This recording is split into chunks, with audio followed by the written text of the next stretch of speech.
آیت نمبر 12 ارشاد ربانی وقال الذین کفروا، اور للذین آمنوا، اور کافر مسلمانوں سے بولے اتبعوا سبیلنا ولنحمل خطایاکم، ہماری راہ پر چلو ہم تمہارے گناہ اٹھا لیں گے، وما هم بحاملین من خطایاہم، حالانکہ وہ ان کے گناہ میں سے کچھ بھی نہ اٹھائیں گے،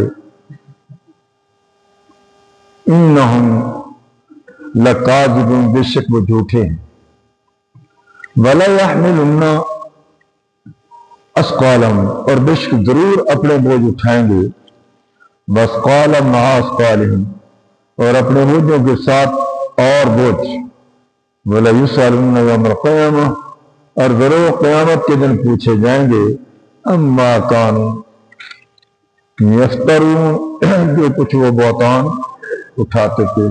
آپ حضرات نے کل کے درس میں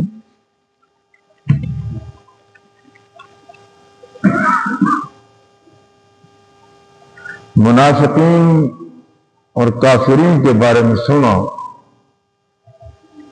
کہ ان میں کچھ ایسے لوگ ہیں کہ جب انہیں کوئی تکلیف پہنچتی ہے، منافقین میں جب کوئی تکلیف پہنچتی ہے تو وہ مسلمانوں کی ترغیب کی وجہ سے، اور جب کوئی راحت نصر کامیابی ملتی تو وہ اپنی طرف سے ہماری وجہ سے۔ اب ان کافروں کا ذکر کیا جا رہا ہے کہ جو مسلمان جو امیر آدمی تھے، مالدار تھے، پیسے والے تھے، وہ غریب صحابہ کرام، غریب مسلمانوں کو یہ کہتے تھے کہ یہ تم خواہ مخواہ محمد صلی اللہ علیہ وسلم کا کلمہ پڑھو، اللہ کی توحید اور اللہ تعالیٰ کی معبودیت کی طرف لگے ہو، تمہیں چاہیے کہ بتوں کی پوجا کرو۔ رہ گئی بات یہ ہے کہ اگر تمہارے ذہن میں یہ خدشہ ہے کہ ہمارا بوجھ گناہوں کا تو وہ کیسے، کیا مطلب، تو ہم آپ سے وعدہ کرتے ہیں کہ ہم تمہارے بوجھوں کو اٹھائیں گے۔ اللہ تعالیٰ نے اس آیت کریمہ میں جواب بھی دیا ہے، تم کیا اٹھاؤ گے، تم تو اپنے نہیں اٹھا سکتے، اور اگر اٹھاؤ گے تو اسی میں تمہارا بیڑا غرق ہو جائے گا اور تباہ ہو جاؤ گے۔ آئیے پڑھی گئی آیت مبارکہ کی طرف توجہ کرتے ہیں۔ ابتدائیہ قال الذین، کہا، الذین اس میں موصول، کہا ان لوگوں نے، کفروا جنہوں نے کفر کیا، یعنی کافر لوگ بولے، یعنی یہ بڑے بڑے جو تھے وہ غریب مسلمانوں کو یہ کہتے تھے کہ للذین آمنوا، ان لوگوں کو کہا آمنوا جو ایمان لائے، اتبعوا سبیلنا، اتباع کے بارے میں بہت زیادہ بیان کر چکے ہیں کئی دفعہ، بس اتنا ہی سمجھ لو۔ اتباع کہتے ہیں کسی کے نقش قدم پر چلنا، اتباع کرنا، پیچھے پیچھے چلنا۔ اور یاد رکھیں ایک اطاعت ہوتی ہے اور ایک اتباع ہوتی ہے۔ اطاعت کا معنی حکم کا ماننا، آرڈر، حکم کا ماننا، اتباع کا معنی نقش قدم پر چلنا، نقش قدم پر، جیسے آپ جا رہے ہیں، آپ کے پاؤں ہے، اس پاؤں کے اوپر پاؤں رکھنا، یہ ہے اتباع، نقش قدم۔ تو اللہ کریم نے قرآن حکیم میں دوسرے مقام سے فرمایا قل ان کنتم تحبون اللہ فاتبعونی یحببکم اللہ، اے محبوب علیہ السلام آپ ان کو فرما دو اگر تم چاہتے ہو کہ اللہ کے ساتھ تمہارا رابطہ جائے، پیار جائے، تو فاتبعونی یحببکم اللہ، تو پھر میری اتباع کرو۔ تو یاد رکھیں رسول اللہ صلی اللہ علیہ وسلم کی اطاعت بھی ہے اور اتباع بھی، لیکن اللہ کی اطاعت ہے، اتباع نہیں، کیونکہ اللہ چلتا نہیں، اللہ کو کسی نے چلتے ہوئے نہیں دیکھا، اور اتباع اسی کی ہوتی جس کے قدم بقدم چلا جائے۔ تو لہذا اطاعت اللہ رسول، واطیع اللہ واطیع رسول، لیکن اتباع کی جب باری آئی فرمایا فاتبعونی، میری اتباع کرو، میری تابعداری کرو، یحببکم اللہ، اللہ تمہیں اپنا پیارا بنا لے گا۔ تو یہاں ان کافروں نے مسلمانوں سے کہا کہ آپ ہماری پیروی کریں، ہمارے پیچھے چلیں جیسا ہم کر رہے ہیں. ہم کفر کی طرف ہے، کافر بتوں کو سجدہ کر رہے ہیں، آپ بھی کرو. ہم اللہ تعالیٰ کے خلاف ہے، تم بھی کریں. تو رہ گئی بات کہ بل نحمل خطایا، ہم تمہارے گناہ اٹھا لیں گے معاذ اللہ. یہ کہنے لگے کہ تم نے اگر فکر ہے عاقبت کی، قیامت کے دن کا، کہ تم ہمارا اور ہمارے باپ دادا کا دین اختیار کرو، تمہیں اللہ کی طرف سے جو مصیبت پہنچے گی اس کے ہم کفیل ہیں اور تمہارے گناہ ہماری گردن پر. یعنی اگر ہمارے طریقے پر، جو ہمارا طریقہ جیسے ہم تو پوج رہے ہیں اور ان کی پرست کر رہے ہیں، اگر ہمارے طریقے پر رہنے سے اللہ تعالیٰ نے تم کو پکڑا اور عذاب کیا تو تمہارا عذاب ہم اپنے اوپر لے لیں گے. اللہ تعالیٰ نے فرمایا بڑے بے وقوف ہیں. فرمایا کہ کیسے تم لے لو گے؟ وما بحاملین من خطایا، حالانکہ وہ ان کے گناہ میں سے کچھ نہیں اٹھا سکے ہیں، کچھ بھی نہیں اٹھا. انہم لکاذبون، فرمایا بے شک وہ جھوٹے ہیں اور جھوٹ اپنی طرف سے گڑ گڑ کے کیوں کہہ رہے ہیں. ولا يحملن اثقالهم، اور بے شک ضرور ہم، ولا يحملن، اور بے شک ضرور اپنے بوجھ اٹھائیں گے. وہ بوجھ کون سا ہوگا؟ کفر کا، معصیت کا، نافرمانی کا، اللہ تعالیٰ کے حکم عدولی کا.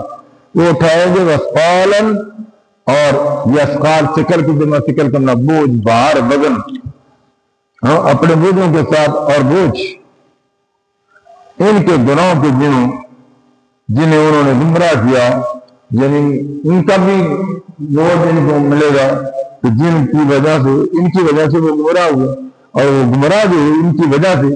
تو ان کو حدیث پاک میں آتا ہے کہ جس نے اسلام میں کوئی برا طریقہ نکالا اور اس پر اس طریقہ نکالنے کا گناہ بھی ہے،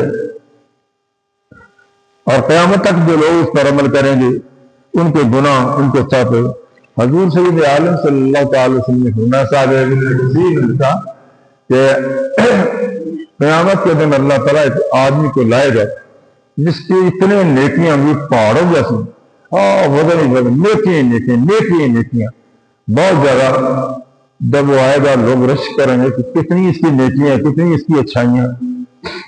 اس وقت اللہ الرحمن فرمائے گا آؤ ظالم ہوئے، آؤ اگر کسی نے اس سے کچھ لینا ہو یا اس آدمی نے کسی کے ساتھ کوئی زیادتی کی ہو تو تمہیں نہ کہ لوگ ادھر سے نکلیں گے، میرے ساتھ یہ زیادتی کی، میرے ساتھ یہ زیادتی کی، جہاں تک کہ تمام کے تمام جو لوگ گھیر لیں گے.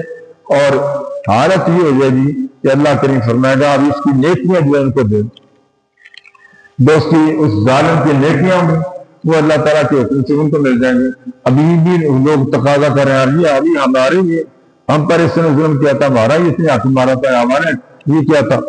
چنانچہ یہاں تک کہ وہ اکیلا رہ جائے گا، حکم ہوگا کہ آپ اس کے جسم پر آگ لگاؤ اور جہنم میں اس کو داخل کرو. تو یہ ہے.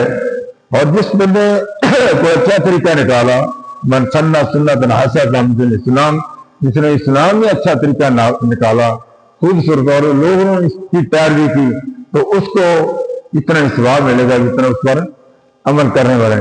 مثال کے طور پر میں اب یہ بحیث قضائی جو ہے، جس طرح اب محفل مناد ہو رہی ہے، سوال کیا جاتا ہے یہ رسول اللہ صلی اللہ علیہ وسلم اس طرح کرتے تھے صحابہ.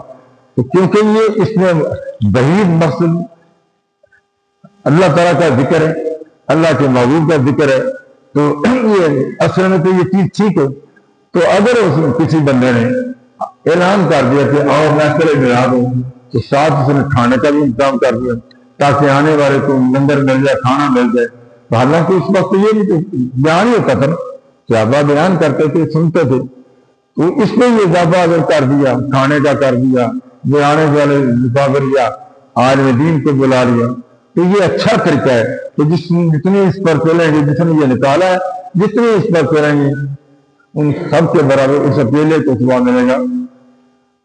بادشاہ ظفر جس نے ابتدا کرائی تھی 600 ہجری سے پہلے، 5.5 سے پہلے، سب سے پہلے میلاد سے اتنی یہ ہزاروں کی تعداد میں مرغیاں تھیں، ہزاروں کی تعداد میں، بلکہ 1000 بکری کا شکار وہ کہتے کہ ہم نے دیکھا کہ اتنی بکریاں ذبح کرتا تھا، اور علماء کرام کے لیے پوشاکیں اور سٹیج تیار کرنا، اور پھر لوگوں کے لیے کھانے تیار کرنا انواع انواع کے.